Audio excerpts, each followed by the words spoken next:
Hey everybody, Diego here. Welcome back to my channel. I'm so glad that you can join me. Today we're going to do something that I'm very excited about. I'm going to be showing you how to quickly paint your Queensmen right here. I don't know about you, but I am really excited about the new edition that's supposedly not a new edition for this game. I love the reworks on some of the cards, especially for the Baratheon faction. I feel like we have become a very good faction.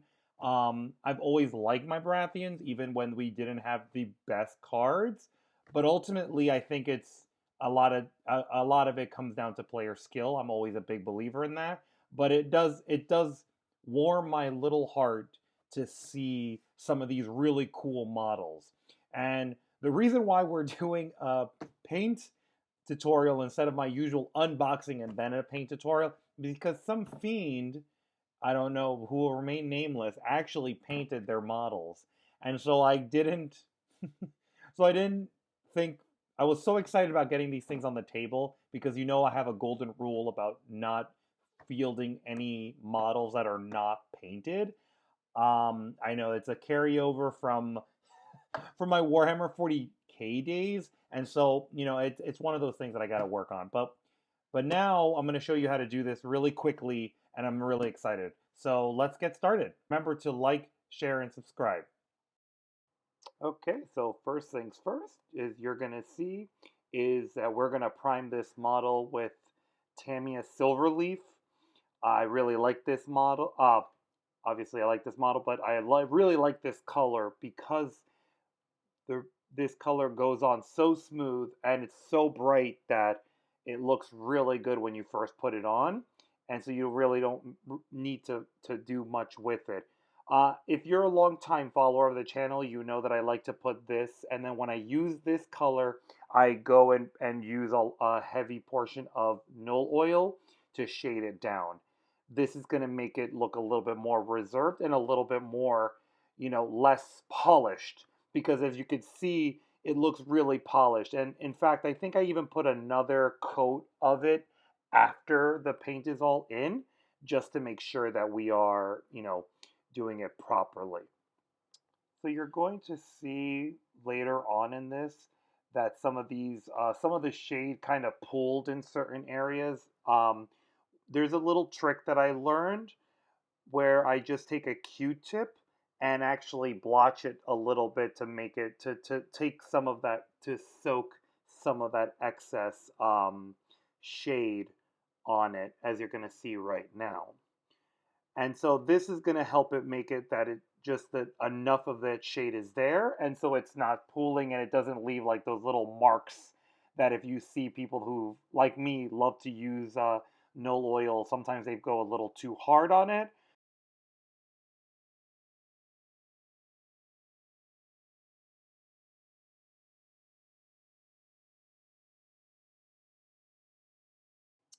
So now we're going to start with the yellows on the cloaks and everything like that. So the yellow that we're going to be using is Citadel Color Layer Yriel Yellow.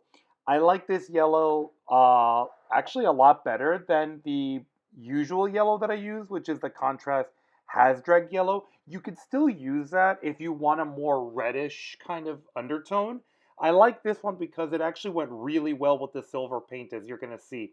Plus, with the addition of the shade, it really makes the color pop. Yeah, so you're just going to put that around all the fabric areas. There's some little nice nuances about this model that I really enjoy that you're going to see, but there's not a lot of that fabric to paint. I think for the Kingsmen, it's going to be a little bit more elaborate, but the cool thing about it is that you could still do some really funky things with it, like what I did with some of my Sentinels, for example, if you remember that video, where I put red everywhere, like red and yellow, to kind of make it, more Stannisy. So as you can see, it's so as you're putting it, you're gonna see it. It looks like it's not that it's really dark, but once it lightens up or once it dries up, it's gonna actually really pop. One of the joys of working with this paint is the fact that you kind of have to keep on using it, keep on using different, more layers of it because it is layer paint, so it's a little bit more liquidy than what I'm normally used to for, like, say, a regular base coat or regular base paint. But it was still really fun to use. And remember to not be too worried about getting some of the, like, if you have a stray yellow piece or whatever, a lot of the next colors that we're going to be using, are old reliable, like the Wyldwood Brown, Black Templar Black, are going to come and be able to block some of those colors, so it's not going to be as obvious. On this portion, I'm going to start speeding it up so we can actually get to the next part of the model. So now we're going to start working on the shield, which I actually have to admit that is one of my favorite parts of this model. So first we're going to put Black Templar on the actual uh, stag and inside the flaming heart. So we're going to start with that one so it has the color so it could contrast from everything around it. Because as you're going to see going forward, it's going to have, I put a little bit too much contrast. So, you always got to respect the process and always have your handy dandy Q-tip. Yeah, that's what they're called. Q-tip handy. And so then you're going to, after that dries, then we're going to start using the contrast red, the Blood Angels red, for the other parts of the shield. Since we're letting the shield dry, now we're going to actually use the Blood Angels red that I was talking about earlier to do some of the red details that are around this model. So mostly you're going to see it's like around the sheath of the sword, and so you're going to see some red, and then also like there's like a sash or whatever around the model. That's where you put your red.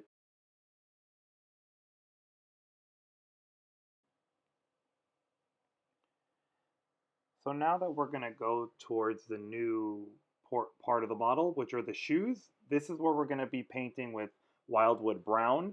I really like this brown because it gives it a really nice leather texture, and that goes really well with this model. So you're going to see that it's going to go on all obviously the shoes. And this is a little bit more complicated part of the model because of the fact that it's like super close to everything else, and you might be worried about like nicking the sash or anything like that, but don't worry about it because again, mistakes happen. And like a cool thing about it is that you can either use it as part of the scene or whatever when you base your model. So I don't worry too much about it. Don't. So after I'm done doing the finishing touches on the Wyldwood Brown, we're going to start working on the shield. So we're going to start painting everything around the shield with the Blood Angels red, the same that we used before for the sashes, to make the character inside that pop. I guess I'm also finding some imperfections that I need to clean up before. So as you can see, I did that with the shield, and so now the shield is fully painted for the most part. For the rest of the outline of the shield, we're going to use Hezdreg Yellow.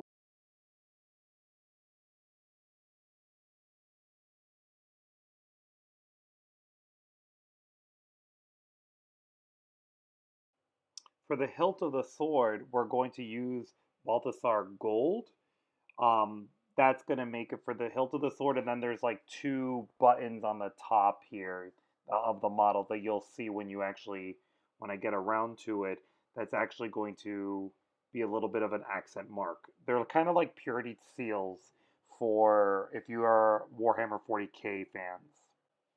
So after we're done with putting the finishing touches on everything, we're going to start doing my favorite part of modeling is basing.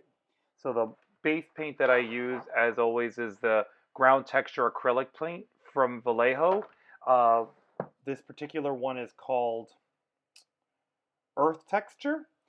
And so then you can see that it goes over real nice on the model. You can't even see it. And then afterwards, we're going to put a nice little brush underneath it to give it that little punch of realism that, we all love with our little toy soldiers. This Actually, I used to not be a believer in basing, and after seeing how easy it is for what it does for your modeling, I'm a big believer in basing. I know that not everybody likes that, but I definitely do like now think that it's critical to start basing your models just for that little extra oomph. And especially because, as everyone knows, I am a big believer in putting only fielding painted armies. I know that might be a little controversial, but it is a hot take, I guess. So here you're gonna just see me do some finishing touches on the model that I noticed after I was quote unquote done painting. And you're gonna just see me, I think this is me just putting a little bit more null oil on it just to darken it down a little bit. But again, as I said before, this is a process. It's about the journey, not the destination. So never let your thinking that you're not good enough stop you from painting. And just remember to always have your handy Q-tip. And so thanks again for watching. Please like, share, and subscribe. Take care.